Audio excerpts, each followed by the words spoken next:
in southern Mexico, there were magic mushrooms.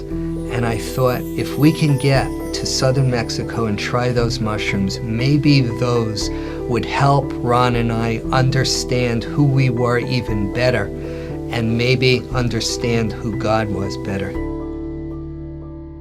I went to the University of Buffalo, and when I was at Buffalo, that was a time in my life when I was particularly really searching for God. There was just this deep longing in my soul of wanting that there was more to life, that what I had experienced growing up in my Jewish faith served a purpose and was good, but I just felt that there was so much more there, so much more that I wanted to know about God and myself and life. So when I was at Buffalo, I was experimenting in drugs, with marijuana, even with LSD. I had many relationships with girls, and I read a lot of books, primarily Eastern books, all with the purpose, all with of trying to understand and find God. And then I realized maybe if I left the city and moved out to the country, maybe a place that was very remote, that maybe I could find God in a more intimate way there. So we decided that we were going to raise tomatoes, and we found 20 acres of land, Ron and I, in southern Oregon.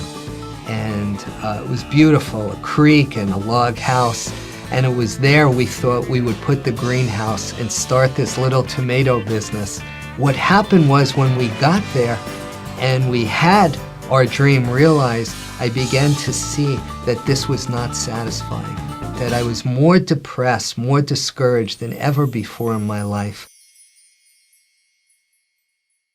Now we come up with another idea. We decided we were going to hitchhike down to Mexico, and we did. Almost every ride they were talking to us about the Bible, about Jesus. I couldn't relate at all. I mean, it just didn't make any sense to me. I was Jewish. Just when we were about to go up to the mountain to get these mushrooms, we find out that they were busting all these long hairs from America, and they said, don't go up the mountain because you'll wind up in jail in Mexico. So on our way back from Mexico, because that trip was a total disaster, we stopped in San Francisco. Ron had introduced me to a girl, Deborah, so we spent a whole weekend together at his brother's place. And we spent hours and hours together that weekend talking and just sharing with each other. At the end of that weekend, I was in love with her. I asked her to marry me. She said no, of course. She thought I was nuts. But something happened in my heart that weekend. Something shifted in me, and I was in love. And I had never experienced this incredible feeling before. I wanted to give something back to God. I didn't know how, but someone had given me a Bible several months earlier, and I thought, all right, I'm going to read the Bible. And of course, I was familiar with the Old Testament, and I started reading the Old Testament. And in college, I couldn't relate, but now the Bible was coming alive. Anything that I read, Genesis, Exodus, Psalms, anything, it just was so meaningful to me, and I just felt so close to God. And then I get to the New Testament. Now, being raised Jewish, I knew nothing about the New Testament or Jesus. Some of the things he said really disturbed me. He said, I am the way, the truth, and the life, and no man can come to the Father but through me. And I said, how could this be? And he said, the Father and I are one. And I said, but there's only one God. Jesus may be a great man, but... And I was so confused. I wasn't sharing this with anyone.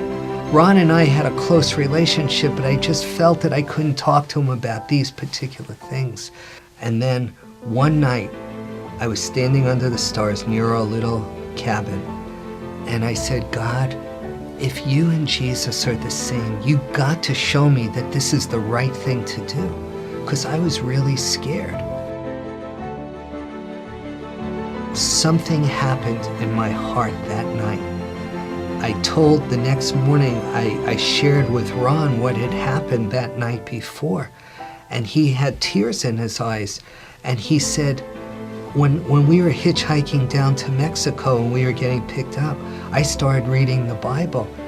And I started also to talk to God, and I also believed in Jesus. But I didn't share this with you, Mike, because I was afraid. And here we are, that next day, just embracing each other and crying and sharing with each other how God had met us and how we both asked Jesus to come into our life.